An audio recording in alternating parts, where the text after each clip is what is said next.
Shalom Akim, Yahweh Ba'ashem, Yahweh Shai, Ba'ashem Kwakadash, Kal Halap Imla, Yahweh Ba'ashem Shai, Ba'ashem Kwakadash. Double honors and salutations to the elders and apostles, Grim Stone, Rule Wells, Brahman again with another follow-up lesson to edify the hopeful elect. Yeah, so the words of the Lord is getting true in these last days, alright? So you get these Edomites, they're picking up. Alright, the Spirit of the Lord is motivating these Edomites to accept their nationality, their identity, and their faith. Alright, and who can resist the will of the Lord? No one. Okay, it's that clear.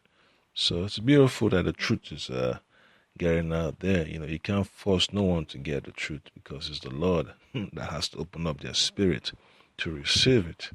And there's no there's no complaint, no grudge about it. It's just that everyone got to play a role, and that's how the Lord has set up his show. All right, He's the ultimate director, and every nation has a role to play. 1/3, 2/3. All right, the heathen. Okay, even the angels got a role to play. The demons got a role to play. All right, these so-called elites of the Edomites, they got roles to play. Okay, so it's a Most High's movie, and the script is already fixed, and there is no deviation from the plan. So that's the reason why the Lord is the Almighty, the omnipotent, all-knowing, omniscient, omniscient, and then ever-present. All right, it's everywhere. Okay, that's one thing. Folks have refused to accept, but in these last days, they will feel that power that the Lord Abashim Ashai has put upon his prophets to declare his majesty. All right, so I just play the clip real quick and let's get a few precepts because I don't want to make this lesson real long.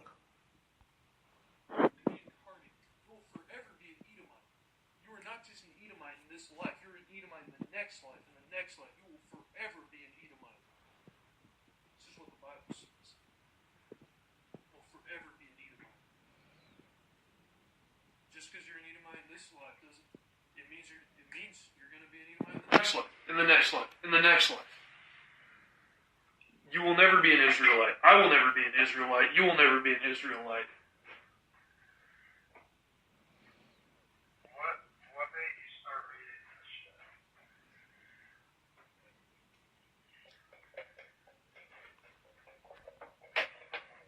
Hey, it's just the Spirit of the Lord. You know how it is, man. You can't you can't deceive the Lord. The Lord is always in charge of all things. So I'm going to read the book of Luke, chapter 21, verse 15. All right, so it says, "For I will give you a mouth and wisdom which all your adversaries shall not be able to gainsay nor resist." Okay, so the doctrine of the Mashiach, Shai Ba'ashem Kwakadash, basically the Holy Spirit, it cannot be muzzled because the truth is always going to come out whether they like it or not. All right, and it's evident that the Lord Abashim Shai is making known his gospel known to people upon the face of the earth. So you got folks as far as there, Japan, even in the continent of Africa. They getting the knowledge, even in the so-called, domain of the Arabs and the Elam and Japhet. The word of the Lord is getting out there. So it's just a sign of the times that Esau's rulership is coming to an end. The elites are losing their grip on the people's mind, and they're upset. They're angry. That's why they have to push this vaccine program so quick, and they will not achieve their goals, okay, because the Lord has already said they're not going to achieve their goals, and they're destined for captivity. So the book of Isaiah chapter 24, verse 21 tells you that, right, Isaiah 24 verse 21, And it shall come to pass in that day that the Lord Yahweh Shemashah shall punish the host of the high ones that are on high, and the kings of the earth upon the earth. Alright, so judgment is coming for the rulers of this world. Okay, so it doesn't matter if they're so-called Amalekites, they're so-called Hamites, they're so-called Japhet, Moab, Ishmael, Elam. Judgment is coming for them. And that is just hilarious, man. You know, you don't be surprised when the children of these elites, you know, start to talk about the gospel. Don't be surprised, man. The elites, you know, the children start to buck up and talk about they're tired of the, you know, living a false life, you know, a false identity. They start to, you know, speak up and go against the grain. And then, you know, these elites are going to lose it anyway. You know, they're losing it. The marbles is just all over the place. So verse 22 says, and they shall be gathered together as prisoners are gathered in the pit, and shall be shut up in the prison, and after many days they shall be visited. Yep, so that's a future prophecy that is about to take place. All right, very soon. And you know how it is, man. You know, folks think that the scriptures all, you know, prosperity doctrine, but comes with the dark side, you know, the bitterness, the pain, and the genocide, and the destruction of people, and judgments, and all that, you know, the sweet part and the bitter part, okay? And that's the balance of the Lord, okay? Just wait. Yeah, so at the time of this elite to be judged is coming, it's move quick, it's moving fast. All right, you already see the signs in the heavens. Okay, you see the chariots, and you see the, you know, see the bodies up there. Okay, and it's beautiful to see these things come to pass. All right, and then the book of Obadiah lets you know that clearly in verse 18. All right, it says that then the house of Jacob shall be a fire, and the house of Joseph a flame, and the house of Esau for stubble, and they shall kindle in them and devour them. All right, so that's going to be that's what you call racial tension right there. All right, that's one thing Esau doesn't want to really talk about.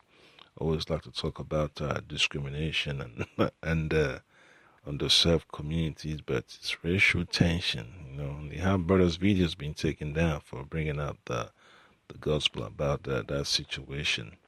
You know, concerning the, you know, the Jacob and Esau, the struggle.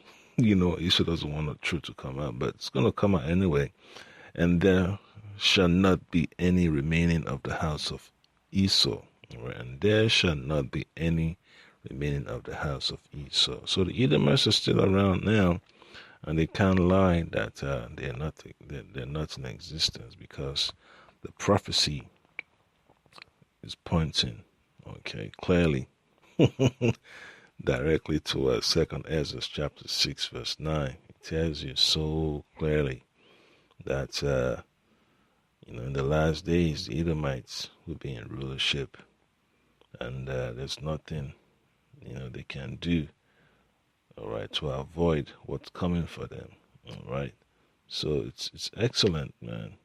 You know that the Lord Yabashima is letting these things come to pass.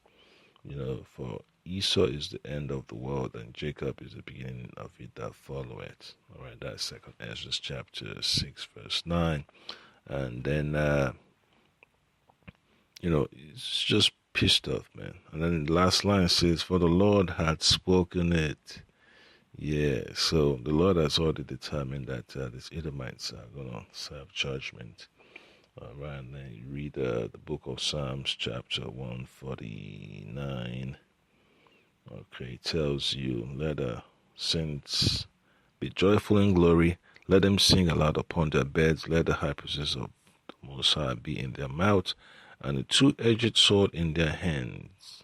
Okay, in their hand, to execute judgment, or to execute vengeance upon the heathen, and punishments upon the people, to bind their kings with chains and their nobles with fetters of iron. Yeah, so all these so-called rich folks you see on TV, you see on Vogue, in magazines that are the nations of the heathens, all right, they're gonna be held captive, okay? They're gonna be taken as booties of war, okay? And then verse 9 says, to execute upon them the judgment written.